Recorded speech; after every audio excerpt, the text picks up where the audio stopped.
ప్రభునందు మాకు అత్యంత ప్రియులైన దేవుని బిడలైన మీ అందరికీ ఈ ఉదయకాల సమయంలో మన ప్రభు అయిన యేసుక్రీస్తు ప్రభువారి ఘనమైన నామములో శుభములు మీ అందరికీ కూడా ప్రకటిస్తూ ఉన్నాం. ఈ ఉదయకాల సమయమున దేవుడు మనకు అనుగ్రహించుచున్న వాగ్దానమును మనము చదువుకుందాం. పరిశుద్ధ లేఖనములో నుండి న్యాయాధిపతుల గ్రంథము 5వ అధ్యాయము 31వ వచనమును మనము చదువుకుందాం. ఆయనను ప్రేమించువారు బలముతో ఉదయించు సూర్యుని వలె ఉందురు అని పాడిరి.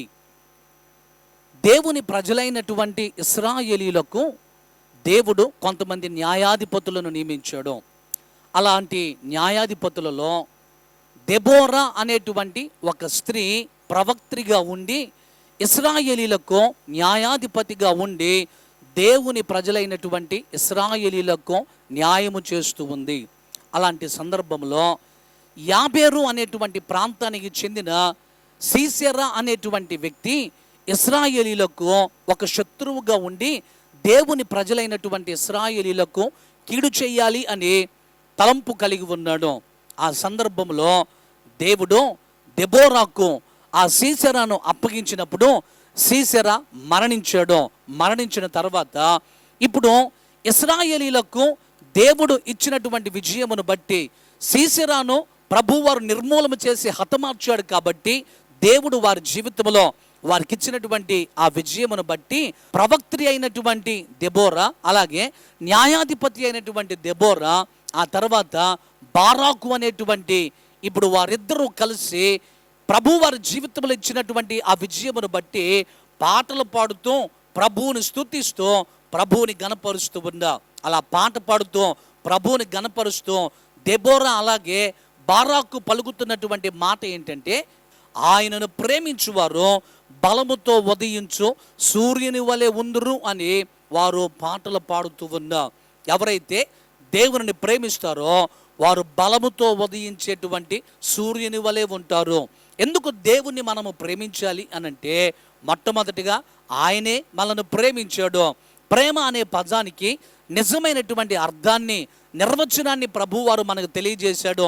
మన తండ్రి అయినటువంటి దేవుడు మనలందరినీ కూడా ప్రేమించి తన కుమారుడైనటువంటి యేసుక్రీస్తు ప్రభువారిని ఈ లోకానికి పంపించినప్పుడు తన కుమారుడైన యేసయ్య కూడా మనలందరినీ కూడా ప్రేమించి మన పాప శాపముల నుండి విమోచించడానికి, పరలోక రాజ్యమునకు వారసులుగా చేయటానికి ఆయన కలువరి శిలువలో తన రక్తమును చిందించి తన ప్రాణమును మన కొరకు అర్పించాడు. ఇందులో ప్రేమ ఉన్నది కాబట్టి ప్రభువు మనలను మొదటగా ప్రేమించాడు. కాబట్టి ఇప్పుడు ఆయన బిడ్డలమైనటువంటి మనము ఆయనను ప్రేమించాలి. ఎవరైతే ప్రభువుని ప్రేమిస్తూ ఉంటారో వారు ఎలా ఉంటారు అనంటే, బలముతో ఉదయించేటువంటి సూర్యుని వలె ఉంటారు అని అంటున్నారు. ఉదయకాలమున సూర్యుడు ప్రకాశిస్తూ ఉన్నప్పుడు చూడటానికి ఎంత స్ప్లెండర్గా, ఎంత మహిమగా ఉంటుందో. సూర్యుడు ప్రకాశించేటువంటి టైంలో ఆ సూర్య కిరణాలు, ఆ వెలుగు ప్రసరిస్తూ ఉన్నప్పుడు ఈ లోకమంతా కూడా వెలుగు కనబడుతూ ఉంటుంది. ఇప్పుడు సూర్యుని వలె ఉదయించడం అంటే అర్థం ఏంటంటే, అది ఒక న్యూ బిగినింగ్కి, నూతన ప్రారంభానికి గుర్తుగా కనబడుతూ ఉంది. గడిచిపోయినటువంటి రోజులో కొన్నిసార్లు చేదైనటువంటి అనుభవాలు మన జీవితంలో ఎదుర్కొంటాం. గడిచిపోయినటువంటి రోజంతట్లో కూడా కొన్ని కష్టాల గుండా, కొన్ని ప్రతికూలమైనటువంటి పరిస్థితుల గుండా, కొన్ని ఇబ్బందుల గుండా, కొన్ని నిందల ద్వారా, కొన్ని అవమానాల ద్వారా బహుశా మనము ప్రయాణం చేసామేమో. అయితే ఆ రోజు గడిచిపోయిన తర్వాత మరుసటి రోజు దినమున ఉదయకాలమున సూర్యుడు ప్రకాశిస్తూ ఉన్నప్పుడు, ఈ ప్రపంచానికి వెలుగునిస్తూ ఉన్నప్పుడు మరలా మనకొక కొత్త ప్రారంభం, మనలో ఒక నూతనమైనటువంటి ఆలోచనలు ఏంటి అనంటే, గడిచిపోయినటువంటి దినమున నేను కష్టాలు, కొన్ని శ్రమలు, ఇబ్బందులను ఎదుర్కొన్నాను. ఈరోజు అలా ఉండకూడదు. కష్టములన్నీ కూడా నిర్మూలమైపోవాలి. ప్రతికూలమైనటువంటి పరిస్థితులన్నీ కూడా తొలగిపోవాలి. ఈరోజు ఒక మంచి రోజుగా ఉండాలి. ఈరోజు నేను దేవుని ఆశీర్వాదాన్ని పొందుకోవాలి అని చాలామంది ఆలోచన చేస్తూ ఉంటారు. సూర్యుడు ఉదయించినట్లుగా ఉంటారు అంటే అర్థం ఏంటంటే, ఇప్పుడు మనము ఒక నూతనమైనటువంటి ప్రారంభాన్ని మనము చూడబోతా ఉన్నాము.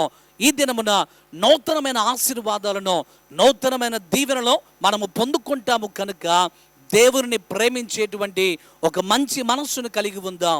ఎవరైతే దేవుని ప్రేమిస్తారో వారందరూ కూడా బలముగా ఉదయించు సూర్యుని వలె ఉంటారు కనుక అలాగున మనందరం కూడా ఉండటానికి ప్రభు వారు సహాయం చేస్తాడు కనుక ప్రభువుని ప్రేమిద్దాం. ప్రభు మనకిచ్చేటువంటి శ్రేష్టమైనటువంటి ఆశీర్వాదాలు, దీవెనలు ఈ భూమి మీద మనందరం కూడా పొందుకుందాం.